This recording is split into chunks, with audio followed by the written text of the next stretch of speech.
Hello. Bonggang Mega Magazine. Pagsasama-samahin nila ang tatlong pinakamalalaking love team ng pelikulang Pilipino, ang Jaden, ang Aldab, at ang Kathniel. Pasensya na kayo kung bakit paspas ako. Nagmamadali ako. Sobrang nagmamadali ako. Tumanggap kasi ako ng mga biyayang gustong-gusto mo, gustong-gusto ng jowa mo, gustong-gusto ng bayan. Ang bagoong alamang. At ang pinaglalawin mong original na ngayon ay napapalitang wala na raw dyan sa inang bayan. Kaya napakapalat ko. Kaya aligaga ako. Kaya paspas ako. Now, kung may mas bobong ka pa dito sa dramang ito ng Mega Magazine for the 25th year anniversary, kung meron pa rin mas nagbibigay ng color K na excitement sa mga fans, ay ewan ko na lang.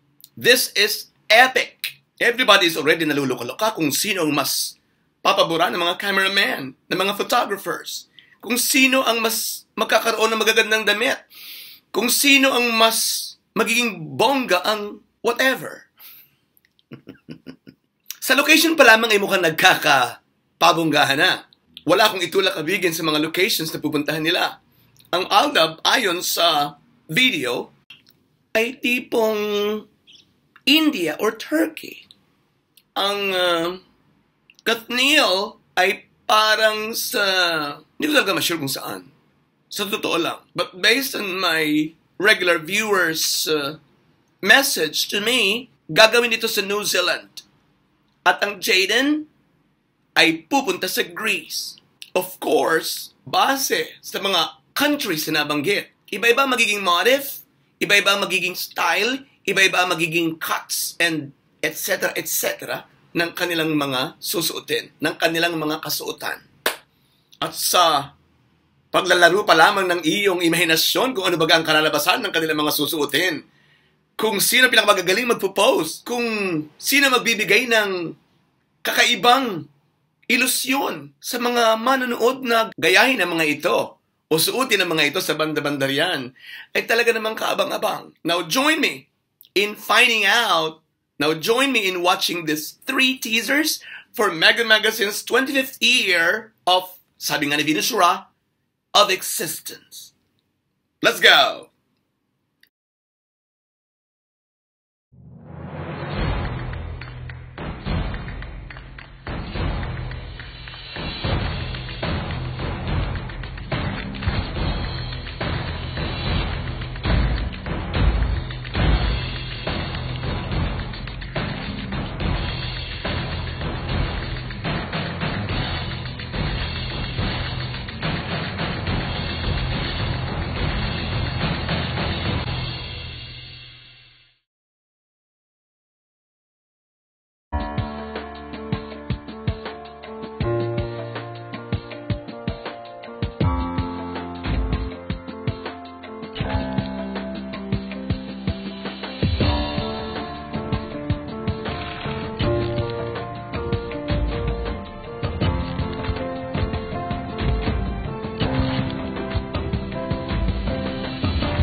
Wow!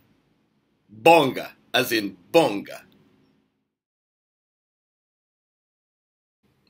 Sa title pa lang patalbugan na.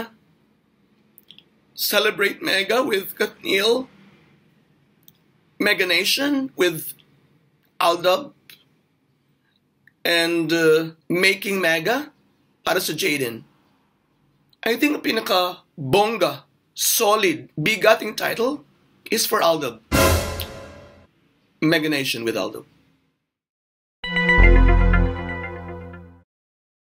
For the country, if I'd be given a choice to go with any of these love teams because of their location, once again, because of their location, I would go with the Jaden. Because I love Greece. I love Greece. I think it's beautiful. Heavenly beautiful.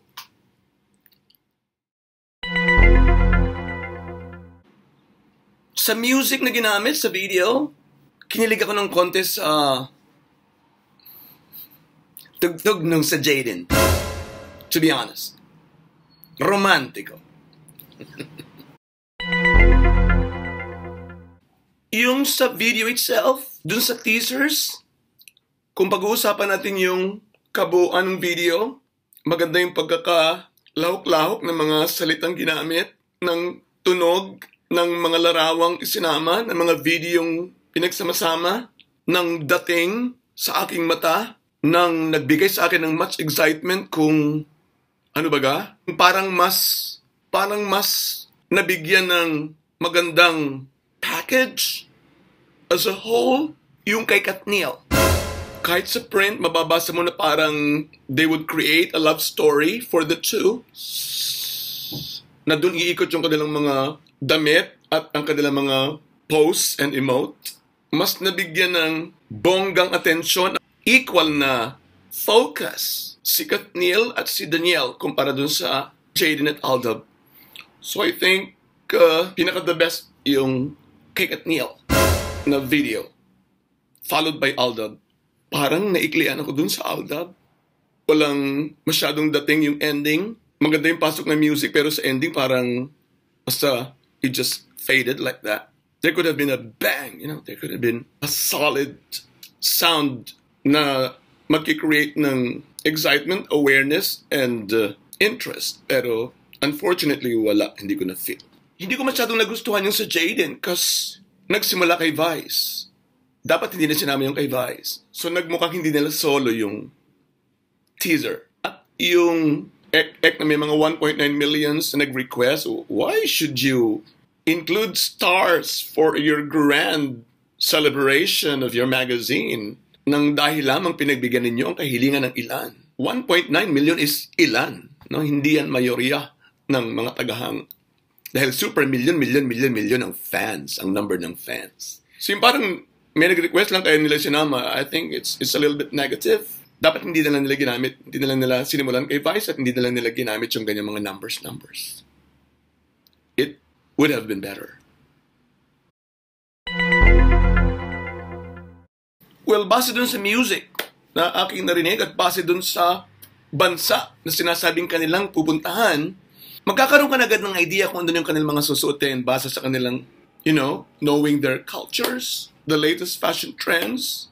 May nabubuo na agad sa iyong imahinasyon na ito ang kanilang susuotin at ganyan sila mag-emote. At ang aking choice dito ay ang Aldab. Hindi lamang dahil sa alam kong caring nila ito o dahil meron na silang rapport sa isa't isa. Meron na silang magandang blending as a team. Well, of course, meron ding magandang rapport o magandang teamwork ang Katniel at Jaden, syempre. Kundi dahil sa aking mga nakita at ang aking gusto. Gusto ko yung mga makukulay, may mga palawit dito, palawit doon, may mga scarf dito, may scarf doon, may yellow dito, may orange doon, may dilaw dito, may etc. Floating yung isang tela dito, grandiosong may pa-headdress pa sa banda roon.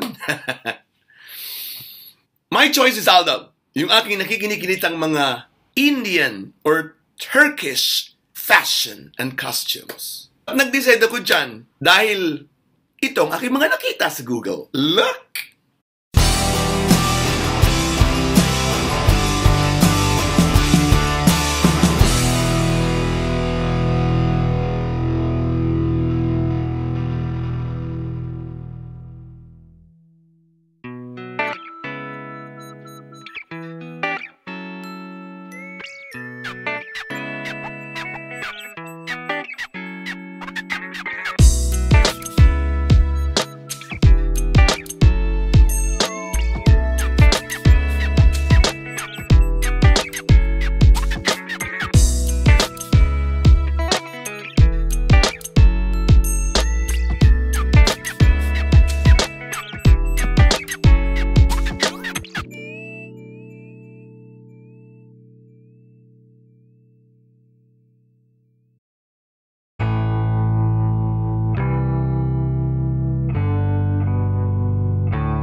Alright, so ayan, nabigyan ko na kayo ng aking mga choices.